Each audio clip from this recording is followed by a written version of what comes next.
യേശുവിൽ ഏറ്റവും പ്രിയപ്പെട്ടവരെ, സന്തോഷത്തോടെയാണ് ഓരോ ദിവസവും ദൈവവചനം നിങ്ങളിലെത്തിക്കുന്നത്.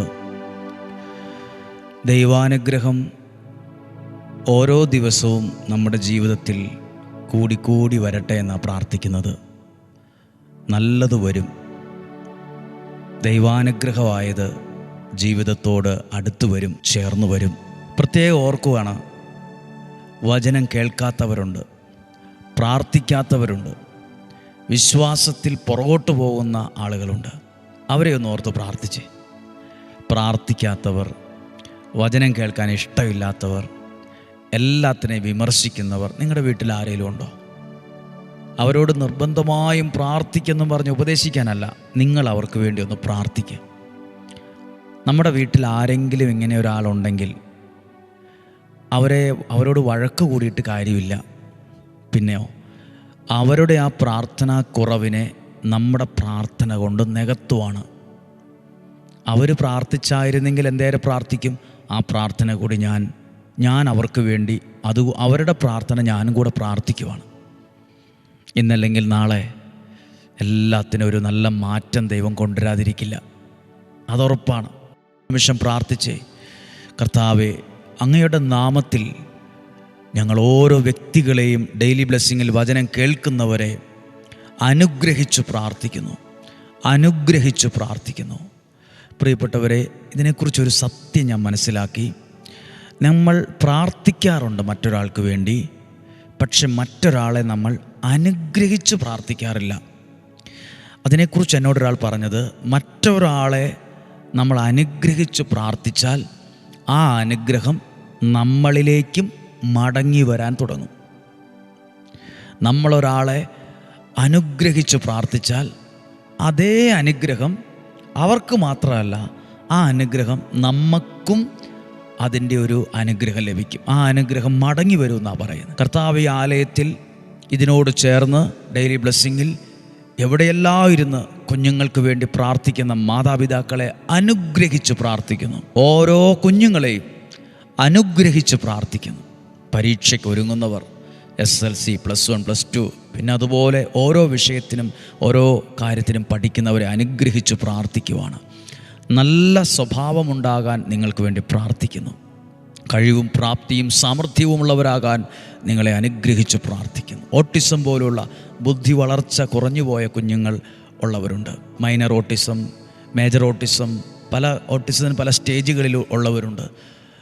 ഒന്നും ചെയ്യാൻ കഴിവില്ലാത്ത കുഞ്ഞുങ്ങളുണ്ട്. മനസ്സ് വിഷമിക്കുന്ന മാതാപിതാക്കളുണ്ട്. അവരെ കൂടി ഞങ്ങൾ ഓർക്കുകയാണ്, ഈ പ്രാർത്ഥനയിൽ ചേർത്ത് നിർത്തുകയാണ്. മാറ്റം വരും, ദൈവം അനുഗ്രഹിക്കും, ദൈവം സഹായിക്കും. പ്രതീക്ഷയോടെ നമുക്ക് ഈ വചനം കേൾക്കാം. ഈ വചനം കേൾക്കുമ്പോൾ ഓർത്ത്, ഈ വചനം പറയുന്നത് ഇങ്ങനെയാണ്: ഒരാൾ പ്രാർത്ഥിക്കുമ്പോഴാണ്,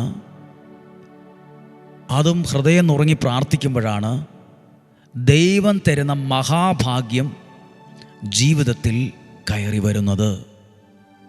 ദൈവം തരുന്ന ഭാഗ്യമല്ല, മഹാഭാഗ്യം ജീവിതത്തിൽ കയറി വരും. 1 സാമുവേലിൻ്റെ പുസ്തകത്തിൽ 1-ാം അധ്യായം 10-ാമത്തെ വാക്യം ഒന്ന് വായിക്കുകയാണ്. 1 സാമുവേൽ 1-ാം അധ്യായം 10-ാമത്തെ വാക്യം. ഹന്നായെക്കുറിച്ച് എഴുതിയിരിക്കുവാണ്: അവൾ കർത്താവിനോട് ഹൃദയം നൊന്ത് കരഞ്ഞു പ്രാർത്ഥിച്ചു. അവളൊരു നേർച്ച നേർന്നു. ഇങ്ങനെയാണ് പ്രാർത്ഥിച്ചത്. പ്രാർത്ഥിച്ചതിൻ്റെ ഒപ്പം ഒരു നേർച്ചയും നേർന്നു. ഒരു നേർച്ച. എന്താ നേർച്ച? ഇപ്പോൾ നിങ്ങൾ വചനം കേട്ടുകൊണ്ടിരിക്കുമ്പോൾ പ്രാർത്ഥിച്ച്, കർത്താവേ, ഞാനൊരു നേർച്ച നേർന്ന് ഹൃദയം നൊന്ത് കരഞ്ഞ് പ്രാർത്ഥിക്കുക. എൻ്റെ പ്രാർത്ഥനയ്ക്കൊരു ഉത്തരം കിട്ടുമ്പോൾ, ഞാൻ പ്രാർത്ഥിച്ച കാര്യത്തിൽ ദൈവം ഇടപെട്ടെന്ന് എനിക്ക് അനുഭവം ആകുമ്പോൾ ഞാനും ഈ സ്ഥലത്ത് വരും. എൻ്റെ ദൈവത്തെ മഹത്വപ്പെടുത്താൻ ഒരു സാക്ഷ്യമായി, ഒരു സാക്ഷ്യവുമായി ഞാൻ ഈ ആലയത്തിൽ വരും. അല്ല, ദൈവാരാധനയുള്ള ഈ സ്ഥലത്ത് വന്ന് ഞാൻ ദൈവത്തെ മഹത്വപ്പെടുത്തും. അങ്ങനെ ഒരു നേർച്ച നേർന്ന് ഹൃദയം നൊന്ത് കരഞ്ഞു പ്രാർത്ഥിച്ചു. എന്നെ കേൾക്കുന്ന മാതാപിതാക്കൾ, ഒരുപക്ഷെ നിങ്ങൾ നിങ്ങളുടെ മക്കൾക്ക് വേണ്ടി കരഞ്ഞു പ്രാർത്ഥിക്കുന്ന ആളായിരിക്കും. എത്ര പേരാണെന്നറിയാമോ? എൻ്റെ ഒരു കാഴ്ചപ്പാടിൽ ഞങ്ങൾ ഇന്നലെ ഒന്ന് കണക്ക് കൂട്ടി, 15,000-ത്തിലധികം പ്രാർത്ഥനകളായിട്ടുണ്ട്. കൃത്യമല്ല കണക്ക്, എങ്കിലും കരഞ്ഞ് മാതാപിതാക്കൾ മക്കൾക്ക് വേണ്ടി പ്രാർത്ഥിക്കാൻ തുടങ്ങിയിരിക്കുന്നു. നിങ്ങളിലൂടെ ഈ ഹന്നായെപ്പോലെ ഹൃദയം നൊന്ത് കരഞ്ഞ് പ്രാർത്ഥിക്കുന്നവർ എൻ്റെ മുമ്പിലും ഉണ്ട്. പ്രാർത്ഥിച്ചതിന് ഉത്തരം വന്നത് കണ്ടോ? 20-ാമത്തെ വാക്യം, അവൾ ഗർഭം ധരിച്ച് ഒരു പുത്രനെ പ്രസവിച്ചു, ഞാൻ അവനെ കർത്താവിനോട് ചോദിച്ചു വാങ്ങിയതാണ് എന്ന് പറഞ്ഞ് അവന് സാമുവേൽ എന്ന പേരിട്ടു. ഒരനുഗ്രഹം, പ്രാർത്ഥനയ്ക്കുത്തരമായി ഹന്നായുടെ ജീവിതത്തിൽ കയറി വന്നത് ഒരു മഹാഭാഗ്യമാണ്. ഭാഗ്യമുള്ളൊരു കുഞ്ഞാ ജനിച്ച്. സാമുവേൽ ഭാഗ്യമുള്ള, ദൈവാനുഗ്രഹമുള്ളൊരു കുഞ്ഞാണ്. ആ പ്രാർത്ഥനയ്ക്ക് ഉത്തരമായി ദൈവം കൊടുത്തൊരു സമ്മാനമായി. പ്രിയപ്പെട്ടവരെ, പ്രാർത്ഥനയ്ക്കുത്തരമാണ് ജീവിതത്തിൽ ഓരോ ഭാഗ്യങ്ങൾ കയറി വരുന്നത്. ഭാഗ്യം എന്ന വാക്ക് നമ്മളൊന്നും അത് വിശ്വസിക്കുന്നില്ല എന്ന് പറയല്ലേ. മറിയത്തെ സ്വർഗം വിളിച്ചത് സ്ത്രീകളിൽ നീ ഭാഗ്യവതി എന്നാണ്. ഭാഗ്യമുണ്ട്, ഏതേലും ഒരു ഭാഗ്യമല്ല, ദൈവം തരുന്ന മഹാഭാഗ്യം.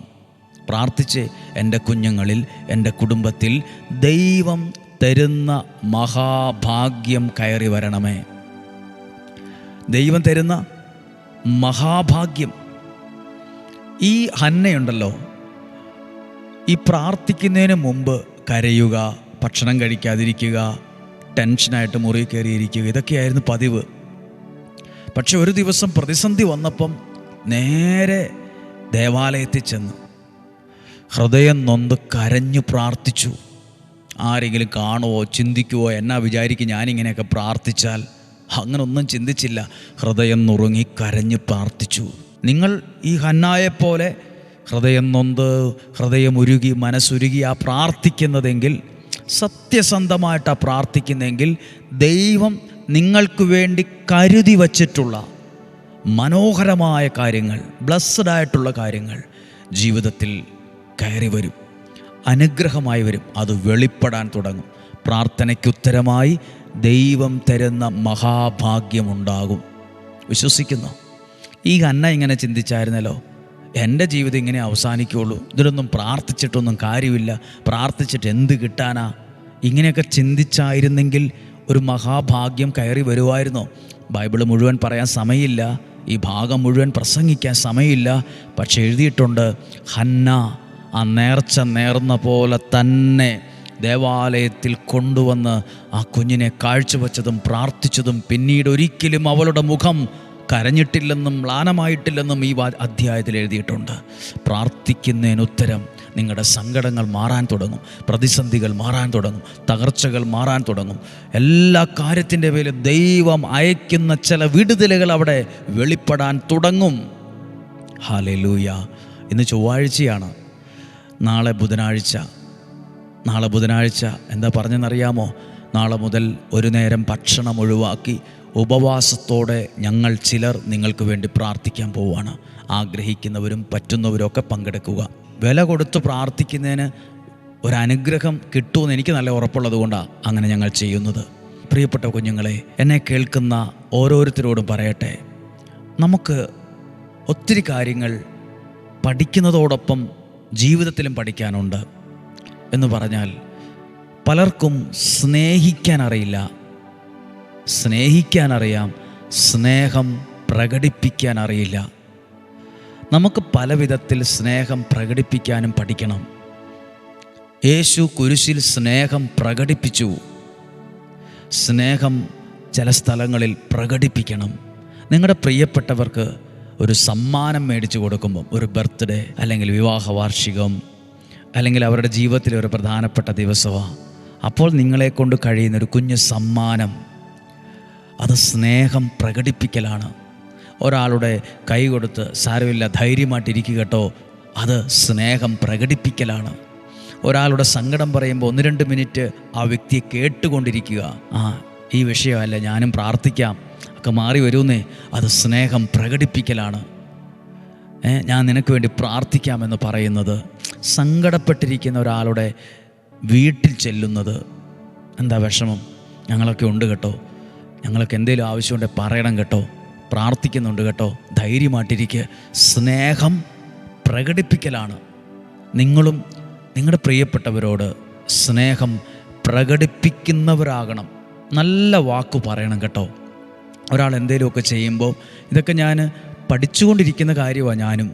നല്ല വാക്കുകൾ പറയണം. നീ ചെയ്തത് നന്നായി, നല്ല ഡ്രൈവിംഗ് ആയിരുന്നു, നല്ലതുപോലെ അത് ചെയ്തു, നല്ല വൃത്തിയായിട്ട് അതെല്ലാം ചെയ്തിട്ടുണ്ട്, നല്ല പ്രസംഗമായിരുന്നു, നല്ല പാട്ടായിരുന്നു, നല്ല അനുഗ്രഹമായിരുന്നു, നല്ല വിവാഹ കാര്യങ്ങൾ, ആ വീട്ടിലെ കാര്യങ്ങൾ നല്ല ഭംഗിയായിരുന്നു, നല്ല ഭക്ഷണമായിരുന്നു.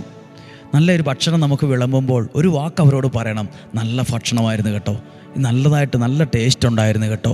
നല്ല വാക്കുകൊണ്ട് മറ്റുള്ളവരെ സപ്പോർട്ട് ചെയ്യണം. നിങ്ങളത് പഠിക്കണം. അവരെന്നാ വിചാരിക്കുമെന്ന് ചിന്തിക്കല്ല്. നല്ല വാക്ക് കേൾക്കാൻ കൊതിയുള്ളൊരു മനസ്സ് എല്ലാവരിലും ഉണ്ട്. പ്രാർത്ഥിക്കാം. കർത്താവേ, അങ്ങയുടെ നാമത്തിൽ പ്രാർത്ഥിക്കുകയാണ്. ഈ കുഞ്ഞുങ്ങൾക്ക് വേണ്ടി പ്രാർത്ഥിക്കുന്നു. നാളെ മുതൽ ഉപവാസത്തിൻ്റെ ദിവസങ്ങളാണ്. 10 ദിവസം. അടുത്ത മാസം 6-ാം തീയതി വരെ, നാളെ ബുധനാഴ്ച മുതൽ ഉപവാസമാണ്. കർത്താവ്, ഈ വെള്ളിയാഴ്ചകളൊക്കെ അനുഗ്രഹമാക്കണമേ. ഉപവാസത്തോടെ പ്രാർത്ഥിക്കുമ്പോൾ ദൈവപ്രവൃത്തികൾ വെളിപ്പെടണമേ. ഓരോ കുഞ്ഞുങ്ങൾക്കും വേണ്ടി ആ മാതാപിതാക്കളോടൊപ്പം പ്രാർത്ഥിക്കുന്നത്, പ്രാർത്ഥനയ്ക്കുത്തരമായി ദൈവം തരുന്ന മഹാഭാഗ്യം കയറി വരും. മഹാഭാഗ്യം ജീവിതത്തിൽ വരും. പിന്നീട് കരയേണ്ടി വരില്ല, പിന്നീട് നിരാശപ്പെടേണ്ടി വരത്തില്ല. പ്രാർത്ഥിക്കുന്നു കർത്താവേ, രോഗങ്ങൾ, അപകടങ്ങൾ, ദുർമരണങ്ങൾ, മൂപ്പെത്താത്ത മരണങ്ങൾ സകലതും മാറിപ്പോകട്ടെ. ദീർഘായുസ്സും ആരോഗ്യവും ഉണ്ടാകട്ടെ, സന്തോഷവും സമാധാനവും ഉണ്ടാകട്ടെ. ദൈവത്തോടുള്ള ബന്ധം വർദ്ധിക്കട്ടെ, പ്രാർത്ഥന വർദ്ധിക്കട്ടെ, വിശ്വാസം വർദ്ധിക്കട്ടെ, സ്വഭാവ രൂപീകരണം സംഭവിക്കട്ടെ. ദൈവാനുഗ്രഹം ഉണ്ടാകട്ടെ. ഒരു ദോഷവും വരില്ല, ഒരു തിന്മയും നിനക്ക് വരില്ല, ഒരനർത്ഥവും നിൻ്റെ കൂടാരത്തെ തൊടുക പോലുമില്ല. ശരീരത്തെയും മനസ്സിനെ ദൈവം സംരക്ഷിക്കും. നല്ല വിജയം കിട്ടും, നന്നായിട്ട് പഠിക്കാനുള്ള കഴിവ് കിട്ടും, പഠിച്ച് രക്ഷപ്പെടും, നല്ല മാർക്ക് കിട്ടും, നല്ല മിടുക്കിയായി വരണം. നിങ്ങളുടെ സ്വപ്നങ്ങളെ ദൈവം യാഥാർത്ഥ്യമാക്കി തരും. പ്രാർത്ഥനയോടെയാണോ നീങ്ങുന്നത്, ദൈവം നിങ്ങളുടെ സ്വപ്നങ്ങളെ യാഥാർത്ഥ്യമാക്കി തരും. ദൈവാനുഗ്രഹമായി മാറട്ടെ. നിങ്ങളെയും നിങ്ങളുടെ കുടുംബത്തെയും ദൈവനാമത്തിൽ അനുഗ്രഹിച്ച് പ്രാർത്ഥിക്കുന്നു. യേശുവിൻ നാമത്തിൽ ഏൽപ്പിച്ച് പ്രാർത്ഥിക്കുന്നു, ഇപ്പോഴും എപ്പോഴും എന്നേക്കും. ആമേൻ. ഞങ്ങൾ നിങ്ങൾക്ക് വേണ്ടി പ്രാർത്ഥിക്കുന്നു. നാളെ മഞ്ചരിക്ക് നാളെ ഉപവാസ പ്രാർത്ഥന ആരംഭിക്കുവാണ്.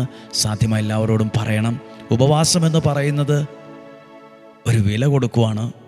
വിലയുള്ളതിനൊക്കെ വില കൊടുത്താൽ കിട്ടുള്ളൂ. അതുപോലെ ചില അനുഗ്രഹവും വിലയുള്ളതാണ്. ബ്ലെസ്സിങ് ഈസ് കോസ്റ്റ്ലി എന്നാണ് പറയുന്നത്. അനുഗ്രഹം വിലയുള്ളതാണ്, അത് വില കൊടുത്ത് മേടിക്കുവാണ്. പ്രാർത്ഥിച്ചും ഉപവാസത്തോടെയും ത്യാഗമെടുത്തും. അപ്പോൾ അനുഗ്രഹമായിട്ട് വരും. സാധ്യം എല്ലാവരോടും അറിയിക്കണം. നല്ലൊരു ദിവസം നിങ്ങൾക്ക് ആശംസിക്കുന്നു. ദൈവം നിങ്ങളുടെ കരം മുറുക്കെ പിടിച്ചിട്ടുണ്ട്. ധൈര്യമായിട്ടിരിക്കുക. നാളെയും 5:30 ഒരുമിച്ച് കാണണം. സാധ്യമായതുപോലെ 5:30 തന്നെ ഒരുമിച്ച് കാണാൻ കഴിയുന്നതുപോലെ ഒക്കും പോലെ ഒരുമിച്ചായിരിക്കുക, പ്രാർത്ഥിക്കുക. നാളെ കാണുന്നതുവരെ സ്വർഗത്തിലെ വലിയവനായ ദൈവം എന്നെയും നിങ്ങളെയും സൂക്ഷിക്കട്ടെ. ആമേൻ.